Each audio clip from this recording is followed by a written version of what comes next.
Good morning, folks. Welcome to the King's Report. Today is Friday, May 29th, 2020, 11th year of Chungi. Repeated fourth month, 7th day by the heavenly calendar. I'm your host, Hyung Jin, Kim Chanyu. All right, let's go to our reading today. We're in 1 Kings and chapter 10, the episode with Queen of Sheba, visiting Solomon. Let's take a look. And when the Queen of Sheba heard of the fame of Solomon concerning the name of the Lord, she came to prove him with hard questions. And she came to Jerusalem with a very great train, with camels that bear spices and very much gold, and precious stones. And when she was come to Solomon, she communed with him of all that was in her heart. And Solomon told her all her questions. There was not anything hid from the king, which he told her not. And when the Queen of Sheba had seen all Solomon's wisdom, and the house that he had built, and the meat of his table, and the sitting of his servants, and the attendance of his ministers, and their apparel, and his cupbearers, and his ascent, by which he went up into the house of the Lord, there was no more spirit in her. And she said to the king, It was a true report that I had heard in my own land of thy acts and thy wisdom. Howbeit I believed not the words until I came, and mine eyes had seen it. And behold, the half was not told me. Thy wisdom and prosperity exceedeth the fame which I heard. Happy are thy men, happy are these thy servants, which stand continually before thee, and that hear thy wisdom. Blessed be the Lord thy God, which delighted in thee, to see thee on the throne of Israel. Because the Lord loved Israel forever, therefore made he thee king, to do judgment and justice. And she gave the king 120 talents of gold, and of spices very great store, and precious stones. There came no more such abundance of spices as these which the Queen of Sheba gave to King Solomon. And the navy also of Hiram, that brought gold from Ophir, brought in from Ophir great plenty of almug trees and precious stones. And the king made of the almug trees pillars for the house of the Lord, and for the king's house harps also, and psalteries for singers. There came no such almug trees, nor were seen unto this day. And King Solomon gave unto the Queen of Sheba all her desire, whatsoever she asked, beside that she and her servants. Now the weight of gold that came to Solomon in 1 year was 666 talents of gold. Beside that he had of the merchantmen, and of the traffic of the spice merchants, and of all the kings of Arabia, and of the governors of the country. And King Solomon made 200 targets of beaten gold. 600 shekels of gold went to one target. And he made 300 shields of beaten gold. 3 pounds of gold went to one shield. And the king put them on the house of the forest of Lebanon. Moreover, the king made a great throne of ivory, and overlaid it with the best gold. The throne had 6 steps, and the top of the throne was round behind. And there were stays on either side on the place of the seat. And 2 lions stood beside the stays. And 12 lions stood there on the one side, and on the other upon the 6 steps. There was not like made in any kingdom. And all King Solomon's drinking vessels were of gold, and all the vessels of the house of the forest of Lebanon were of pure gold. None were of silver. It was nothing accounted of in the days of Solomon. For the king had a navy of Tarshish, with the navy of Hiram. Once in 3 years came the navy of Tarshish, bringing gold and silver, ivory and apes and peacocks. Okay, and it goes on and on and on. Now, he's got all this wealth and the gold, and now look, vast wealth here in 23, etc. goes to the end of the chapter. But look at this, the next chapter, Solomon's foreign wives. You see, all great men who perish Perished because of women problems. Women problems. Always is the same story over and over again. And then it goes to Solomon's idolatry. Why? Because his wives turn him away. Look at that in verse 4, in 11:4. That his wives turned away his heart after other gods. And his heart was not perfect with the Lord his God, and was the heart of David. Oh, you see what happens. You see what happens. Oh, he had wisdom. I thought he had wisdom. What happened? Even with wise people, women problems. Then what happens? Idolatry. Then what happens? God's anger is another subsection. Then what happens? Solomon's adversaries come, because he's too busy banging girls. And then he dies. Solomon, death and burial. Okay? So he dies a pathetic king. He's the most prosperous, the most rich and abundant, and he has gold, and you hear that. Shields of gold and ivory thrones of gold and blah, blah, blah, blah, blah of gold and all these gold. And people are coming and giving him bounty and giving him gold. Then he gets tied up. He sees other foreign lands and they bring women, hot girls, hot biatches. And he gets tied up with these biatches. Then what happens? Then they pull his heart away from God because they're controlling his pee-pee. And then he goes and what happens? Becomes an idolater.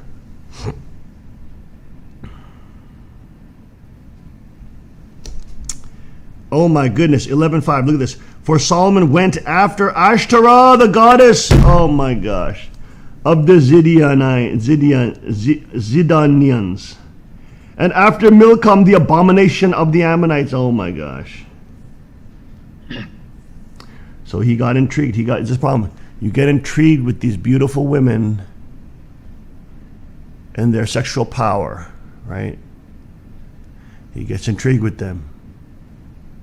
He falls into them, falls with them. And so thus now he's intrigued in what they believe. And now they introduce Ashtoreth, the baby-killing goddess. The baby-killing goddess who creates civilization where you have to give your daughter away to be raped at the temple for temple prostitution. Always the same case. Always, always, always the same case. We've talked about this millions of times, folks. How goddess cults differentiate by using the lure of sexual power. And then, of course, that always leads to temple prostitution. It leads to child trafficking. And eventually it leads to killing children. Because part of child trafficking, if the culture is giving up their own children for sex trafficking, selling them so that they can make a buck, the culture has become so decrepit and so evil. It has become so wicked. Now, of course, it is actually, what happens is it becomes wicked in the sense, what is it doing? Sociological, what is it doing? It's actually providing a place where in which what? The parents don't have to deal with the consequences of sexual power. What does that mean? The joy that comes from sexual relations, let's say in a marriage, or just in general, the joy, the pleasure, let's say pleasure, the pleasure that comes from sexual relations is part and parcel connected to a consequence, right? That is having children. Remember, the ancient times, they don't have contraceptives and things like that. So the pleasure of sexual relations is directly tied to consequence, and that is children. Now, you will see ancient societies try to do everything, including selling, killing, and eating children, to avoid this sociological consequence of babies being produced. So they will generate all these demonic gods and goddesses. And of course, they'll make money on it too. They'll generate all these gods and goddesses, especially goddesses, to offer themselves to their patrons. The goddesses are many times naked, like Ashtaroth is depicted as a naked woman, many times with many breasts, and not only 2 times the sexual power, but 80 times the sexual power, right? Or whatever it is. And she bestows upon her patrons something, some benefit that other male deities or other deities cannot give. And that is what? It's always the same. Always the freaking same. Once the goddess cult begins, it always ends up in the same place. The goddess will always be known for her sexual power. Because a woman's sexual power can bring down freaking kingdoms. Not her physical power. Physically, a woman is weaker than a man on average. Much weaker than a man on average. Especially, you learn this very viscerally in combat sports and combat arts. Real fighting arts. So women are not known for their physical power. But they have a power that can dominate even the most physically strong man. That can kill 100,000 people, or whatever the case may be, right? There's one power that can still overcome him. And that is what? The sexual power of a gorgeous woman, right? Because if she's more gorgeous, then her sexual power is greater, right? So, a beautiful woman that is basically proportional. All societies, there's studies on this, all societies basically see beauty as proportionality. So the more proportional a woman is, in terms of the golden mean ratio, 1 to 1.61, I believe it is, 1 to 1.61 ratio, all over her body, face, etc., the more proportional she is, irrespective of skin color, actually, unless the society is actually a racist society. She is deemed to be more beautiful, right? So if you have a woman with an eye here and an eye down here, that's not proportional. It's out of proportion. So she is deemed to be not as beautiful, and something is wrong with her. And so that's what? If something's wrong with her, what? Genetics, which means something is wrong with her, what? Eggs. Because that trait may be passed down. So anyways, there's both sociological and there's both proportional in terms of proportionality and our intuitive instinct towards proportionality and beauty.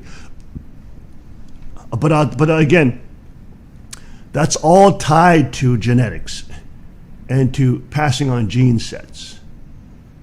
Okay. That's the reason why we're attracted to good-looking peoples, right? Or beautiful men, beautiful women, and even women, handsome men and strong men with muscles and that are fit, because these all are intuitively in us, because a stronger, more fit man will be able to catch more saber-toothed tigers and lions and bears or whatever, and defeat predators and keep the woman safe, especially when she's pregnant, where she becomes very vulnerable to predators, right? So she needs a network, especially a husband, that will protect her. Okay. So anyways, the point is, there's one power that can take down the strongest physical man. That's sex. It's the sexual power of a beautiful, proportional woman, right? That's why governments, even governments, go into great extent to hire, to work with prostitutes and whores that are very beautiful, to use them to infiltrate and blackmail other politicians and or nation state heads. This is how the secret societies operate. They operate on blackmail. And usually, what's involved in blackmail? Blackmail involves luring people in with what? Pleasure. So naked women, beautiful women, sexual orgies, and whatever the case may be, right? Drugs and alcohol and stuff like that. That's, people know, politicians who are trying to go up the ranks, they know if they just get drunk and they can potentially do stuff that can ruin their political career. So many times they're not willing to do that. That's pretty obvious. They know that drinking. But a lot of them are getting hooked in the blackmail circles regarding sex, right? Why? Because it's the most powerful force, and it's the most powerful biological force for reproduction and survival of the species. It's not something you can F with. It's a serious, serious problem, right? For males who are trying to be wise and who are trying to be godly. Notice how God gave Solomon wealth and vast success, but that was when Solomon's early career, when he was conquering the enemies. He was a warrior, and he was fighting in battle and warrior. So war took up most of his time. But notice that when he started getting so prosperous, he started becoming a hoe. And this is always the problem. Even a wise man, he was wise. I mean, wise in the ways of amassing prosperity, right? He was wise in the sense that he could do things, and he could fight wars well, and he could gather money well. But he was stupid as a doornail when it came to being defeated by hoes. I mean, dumb as a doornail, seriously. You're talking about dumb as a doornail, more dense than a piece of iron and steel. I mean, just stupid. He was wise. He could defeat the most strategic armies, but he could not defeat his pee-pee. That is pathetic. Seriously.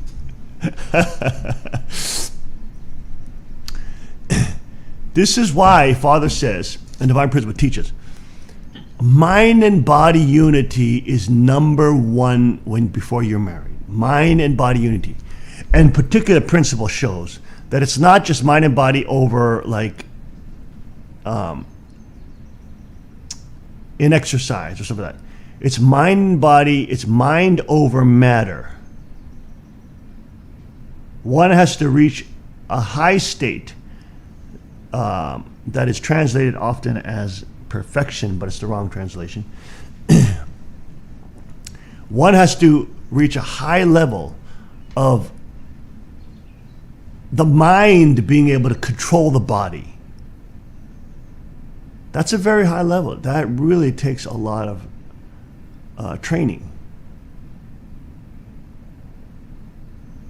Because why? If the downfall of, you look at history, the downfall of great men or men that accomplish a lot of things are stupid hoes. That's the downfall. Always the same stupid story. Well, why did that great man fall? Stupid hoes is probably the answer. Because when you have mass wealth, wealth is a dangerous thing in that sense too. Once you amass wealth, all of a sudden, all these beautiful women want to have sex with you. And now women who never paid attention to you at all, are now sexually attracted to you, because women biologically, instinctively crave resources and power, because those are instruments that will actually provide security for their babies and eggs. So they want a man who can fertilize those eggs, but that can provide lots of resources. That's why women, if men are addicted to sex, then women are addicted to resources, right?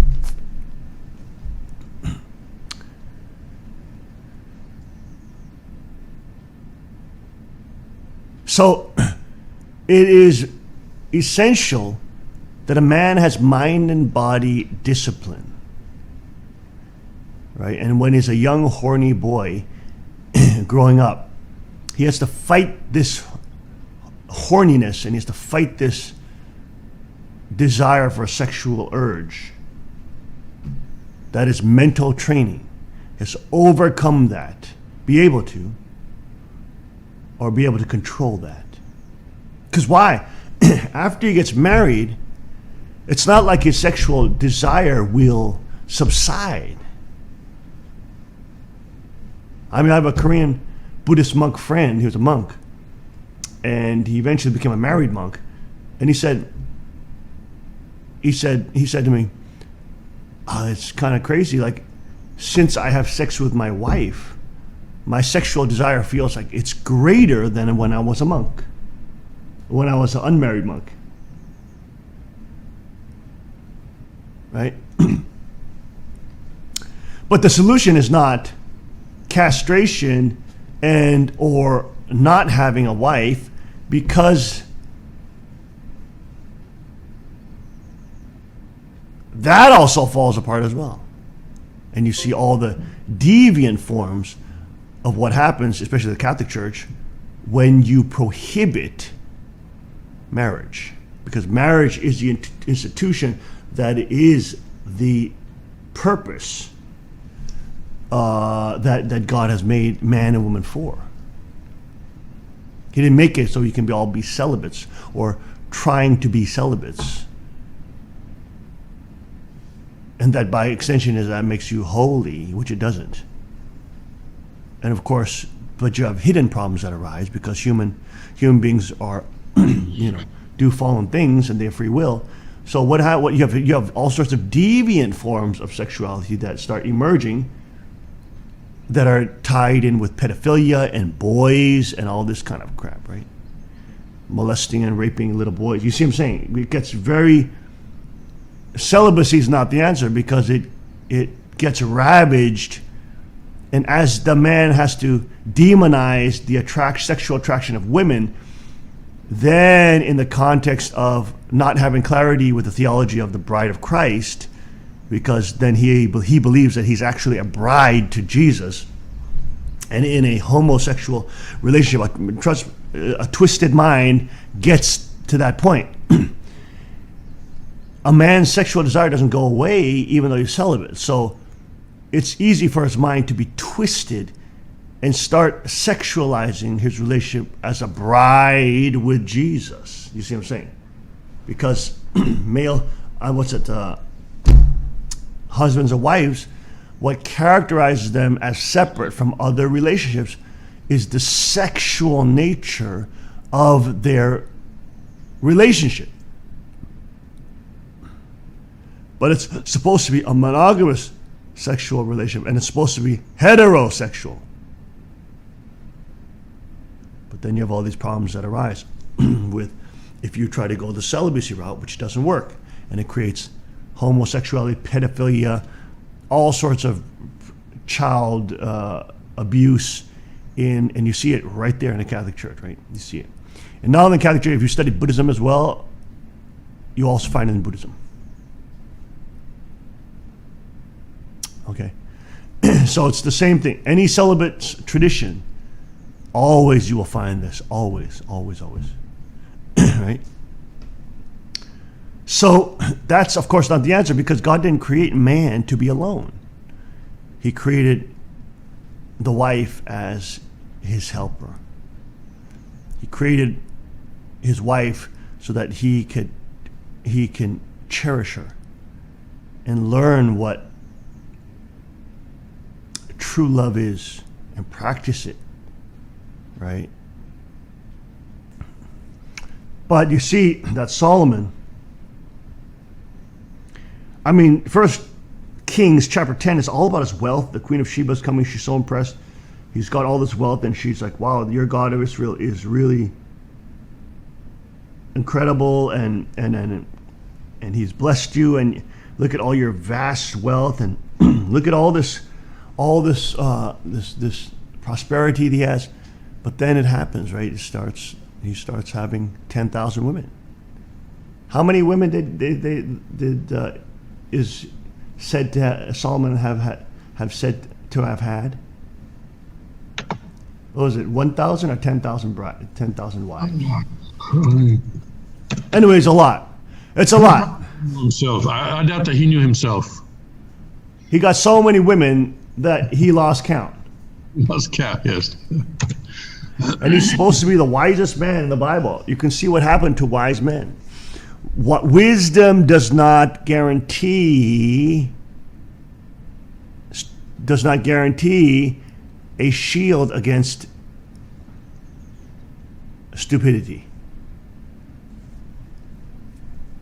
You see what I'm saying? Wisdom does not Here we go. exclude stupidity. What was that? What did you find, Tim? 700 princesses and 300 concubines. So it looks like an even 1,000. Okay, 1,000. Yeah, 1,000.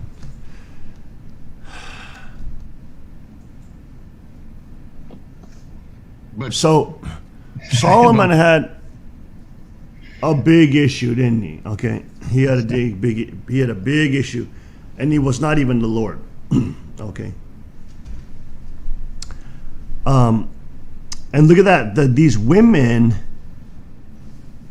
turn his heart away, and it's a heart thing. It becomes a heart issue. The fall of the man's sexual organ then influences his desires for what he seeks. And then those women influence him to start worshiping the goddess. This is what happens. Now, it's interesting because when True Father's life, and what our enemies call the Six Marys course, and you see True Father being betrayed by these women, but notice his heart never turns to any other gods. Never. These women continue to betray him because they're fallen women to bigger degrees, including the Han Mother. But look at his heart. It never changes. It never changes to another god. Never. Never. It never strays to goddesses. But that is what the Bible shows happens with powerful men who fall into relations with women.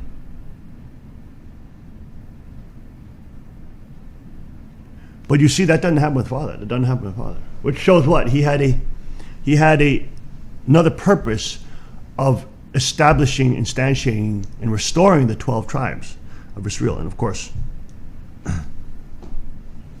Father's bride knew that they had to establish the 12 tribes of Israel. And they kept failing and kept on betraying him and trying to extinct the lineage.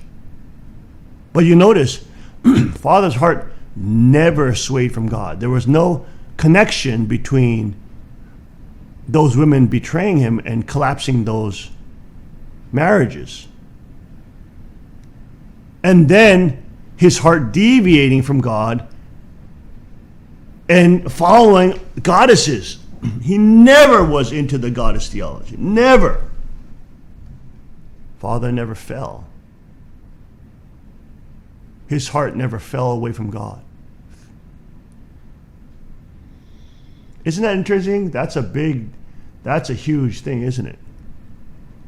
Because through all those betrayals and all those attempts to extinct the 12 tribes and all those basically what turned out to be very evil women that got corrupted by money and power and all the riches and gold and things like that. Father never swayed. Never swayed. He never swayed from God. Never went after other goddesses.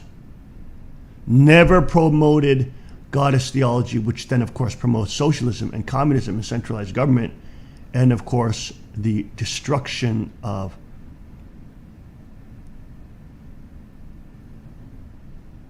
society by instituting then government-backed sex trafficking institutions. Father never fell in that trap, never. Which shows you what? His heart was always centered on God. It was these fallen women that kept on betraying him and trying to stop the lineage. In that sense, they really ended up all, choosing Satan, didn't they? They didn't choose God because of true faith. They were attracted more for the resources, for the money, the power, and the status they would receive in being the true mother. But they didn't do it for God because they all either tried to extinct the lineage and gain more power to themselves, or themselves walk away. That's an interesting point, isn't it? That Father's heart never strayed. It was rock solid. Right? Rock solid.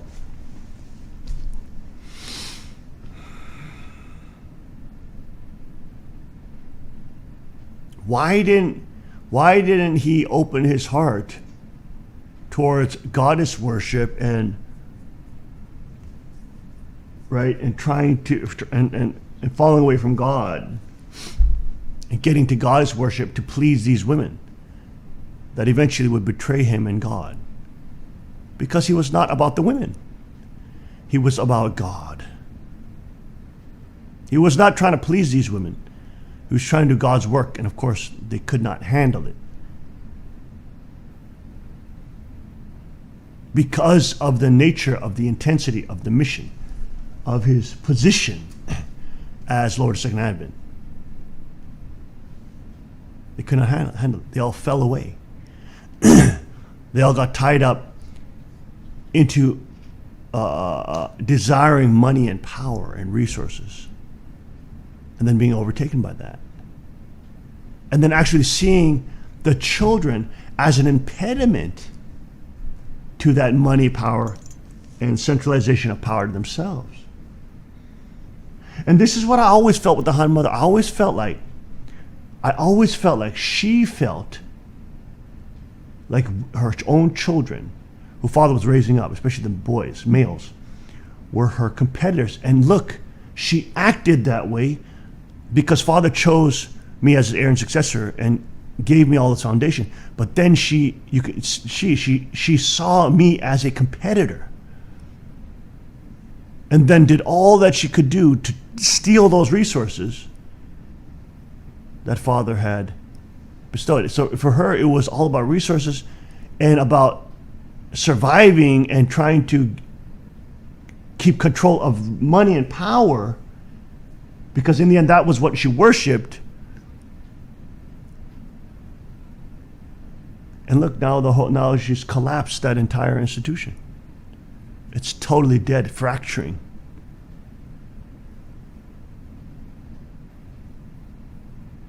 No money pouring in anymore. No more prosperity. Why? Because of the evil nature of where her heart has gone. She got corrupted by the power.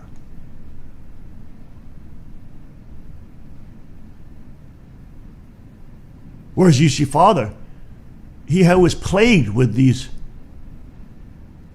women who constantly betrayed him as his wives, and constantly chased him away, and constantly divorced him, and constantly tried to stop the lineage. But Father's heart never swayed from God. And so look, he was continually had a victorious foundation.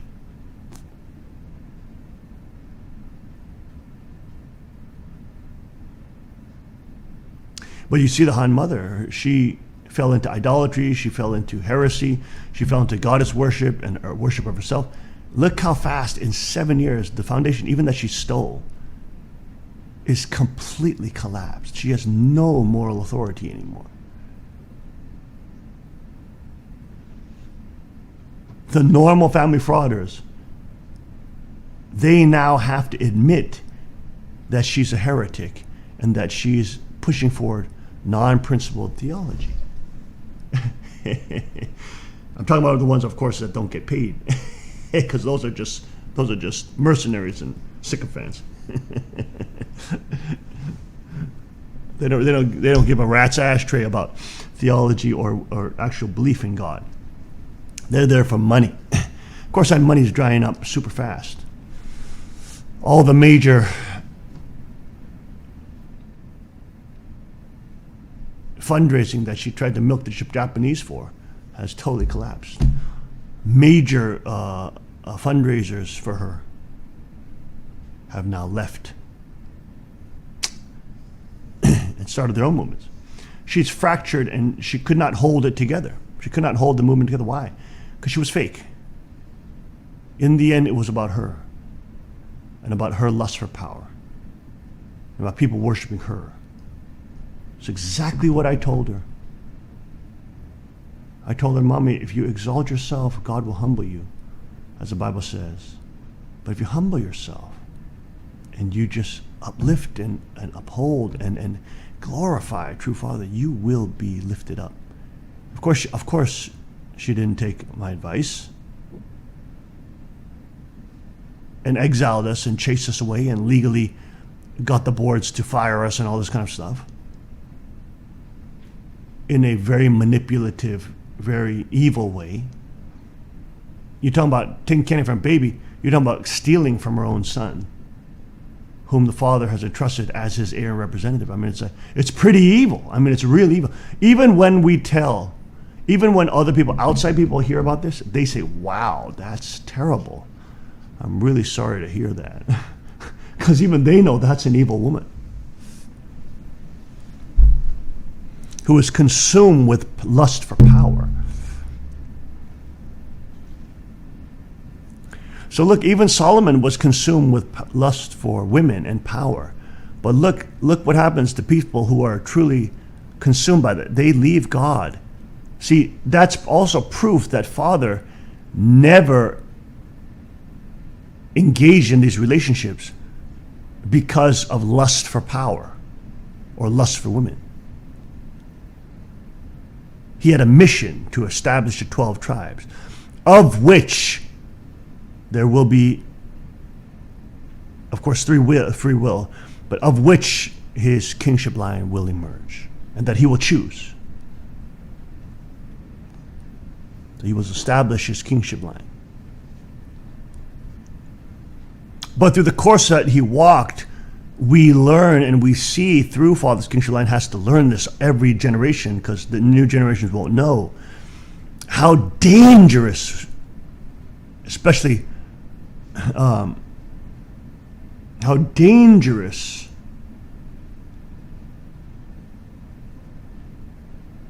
that position is, and how dangerous women can be. Not in the sense of danger, of physical danger, compared to the man's physical nature, power. But in terms of how beautiful women can manipulate and lure and tempt and use their beauty and sexual power to destroy kingdoms. This is a critical lesson that the future kings representing fathers lineage must learn and fear. They must never think they're above that power. And they must hold fast to their wife, and their wife must understand this. They must not be controlled by their wife. They have to be the head of the household, the head of the wife, and to be her leader. But they must hold fast her. They must invest in that relationship. It's critical for the kingdom that they are investing in that relationship, and really the whole nation should be celebrating when their marriage is great, because the whole nation then receives beautiful teaching and beautiful example of a flourishing marriage. But again, it takes two to tango, and so the woman has to be well selected. She has to be a woman that understands that responsibility in the long term and will not just, and who has overcome her own desire for lust for power. So the woman has a big responsibility there too, because we see that the failure in the responsibility of the women is also a massive plague, right?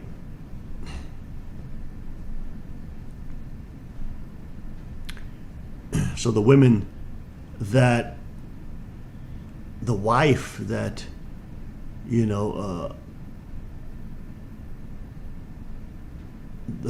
queen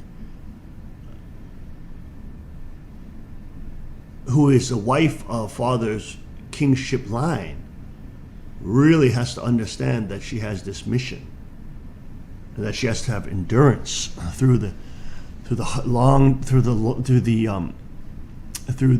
ups and the downs, and she has to be there, for her husband in love and respect, right? And she has to protect him. She has to protect him from other predatory women. Like, this is what father always said to the queen. He said, "You have to protect my son." And what does that mean, protect? She's not going to protect me physically. The context was you have to protect him from other women, right? And father was talking about that. So the wife has to have a serious, her entire, she has to understand that part of her mission, especially of the kingship line, is protecting that husband from other women, which means what?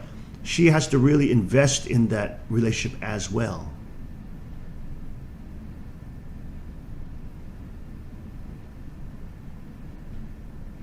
She can't just wait for the husband she can't just expect that the husband is the one that must bring her peace and happiness and bring her everything, right? And that the marriage is for her and for her to enjoy her life, and basically making the husband a slave. That's ridiculous.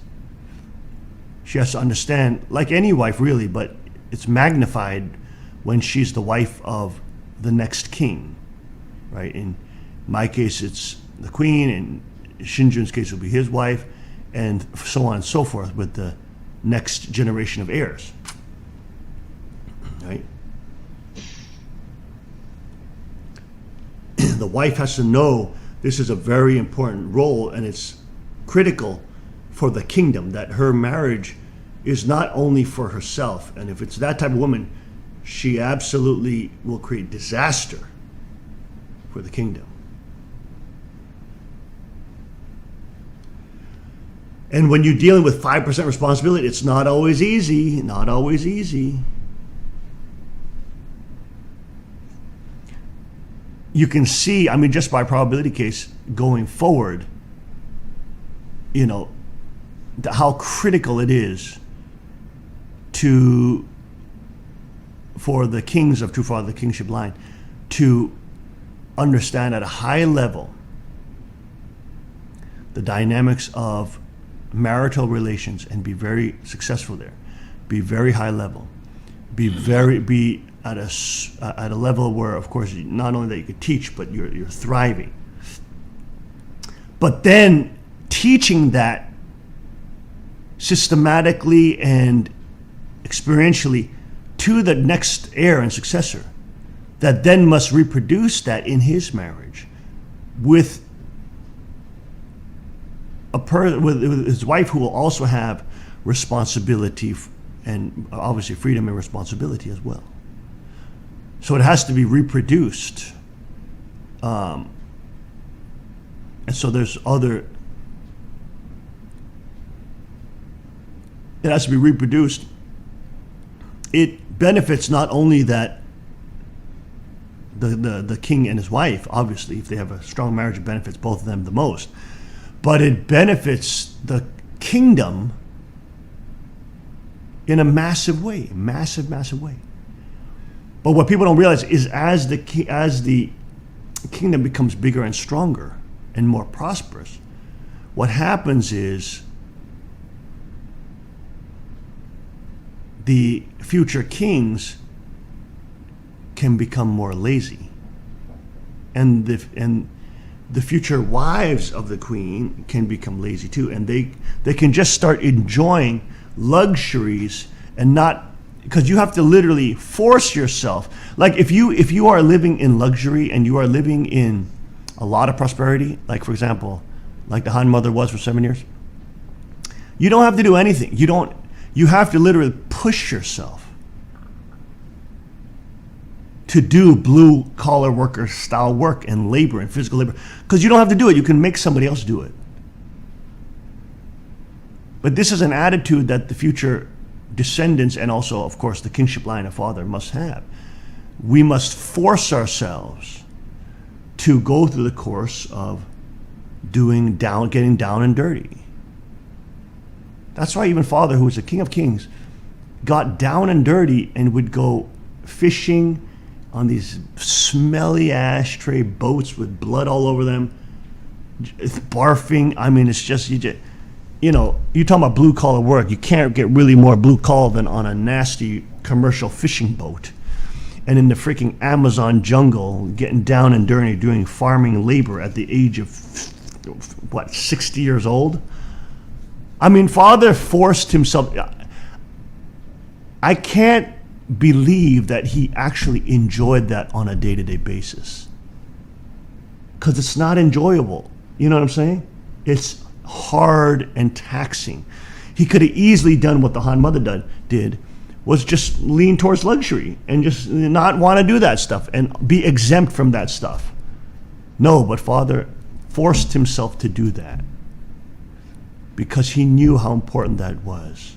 And because he did that, he instilled within at least his sons, and especially his heir and successor, the love of nature and understand that nature is a training ground, and you have to get down and dirty.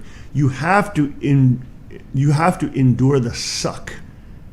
You have to train in adverse conditions. You have to train in miserable weather that just is a misery to be in. You have to push yourself in that manner, because in the end, you become an example to the kingdom. And so however much you push yourself, the people that you influence will push themselves maybe about 10% of that. Not even. Maybe probably 5%, probably less. So your level of intensity has to be almost 100 times higher. And then people maybe will do a little bit.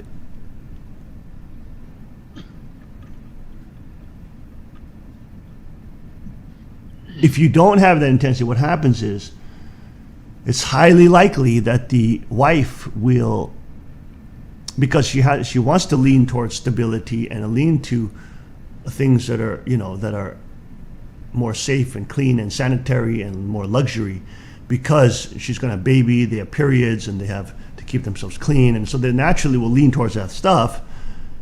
But if you're not constantly leading the family towards the opposite, that is hardship and suffering and being in the mud and the dirt and the rain and the cold and all this not fun stuff that the kids hate, right? If you're not pulling the family to do that, you are doing a disservice to the kingdom.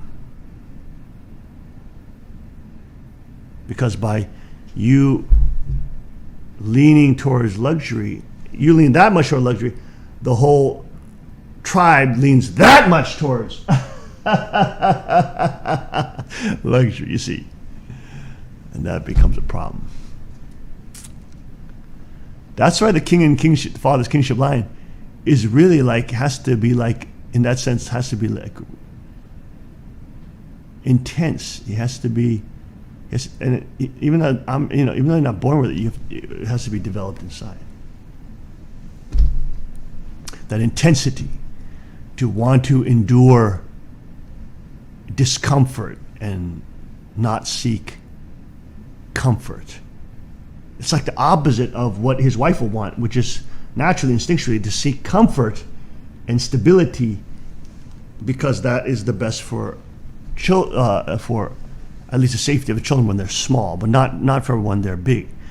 Because you see the kids that grow up in very rich homes, they're screwed the hell up. Because why? They don't have to do anything.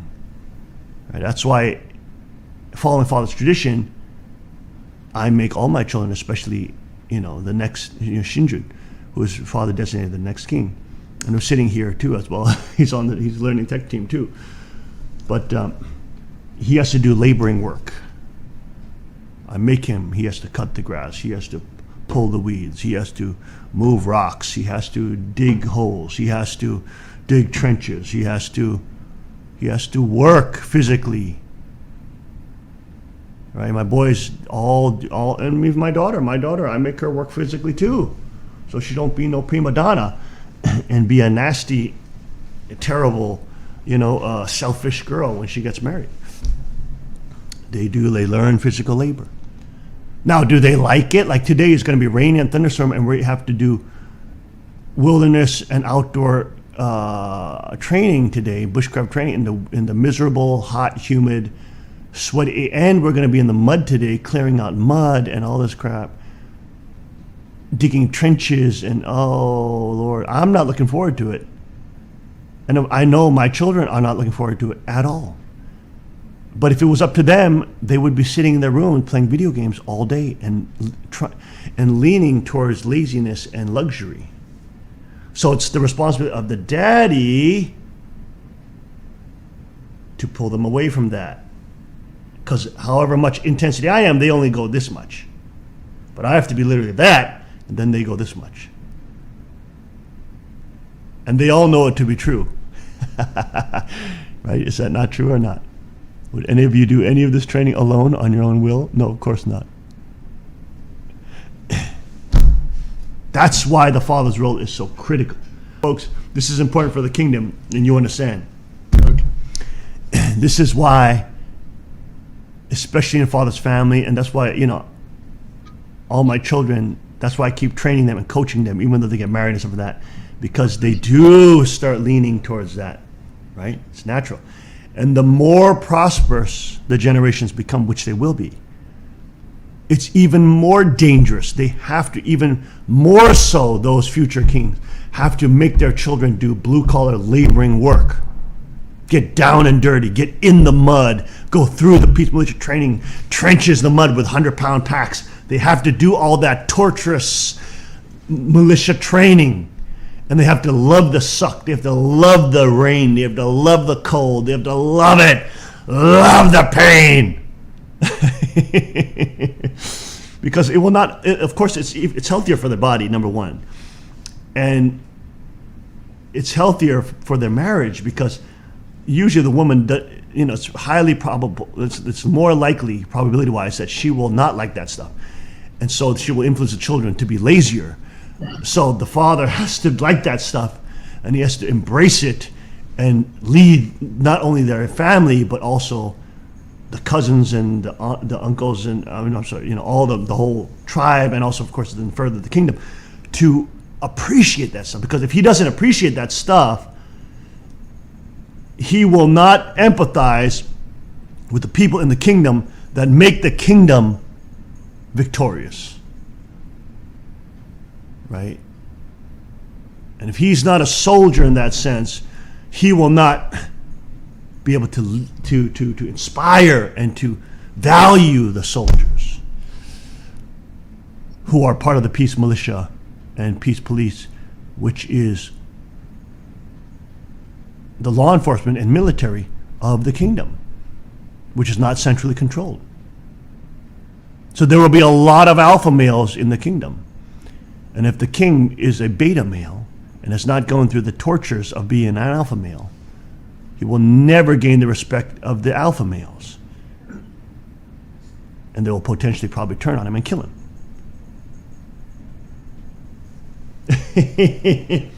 Especially if he starts becoming a beta male leaning towards socialism and communism and going against the Constitution, they will definitely then come after him. And that's a good check and balance on the king of Cheongguk, that he never become a commie and he never become a leftist and he never become a beta male. And he appreciates and honors the other alpha males in this civilization because he himself is one and he understands the value of it.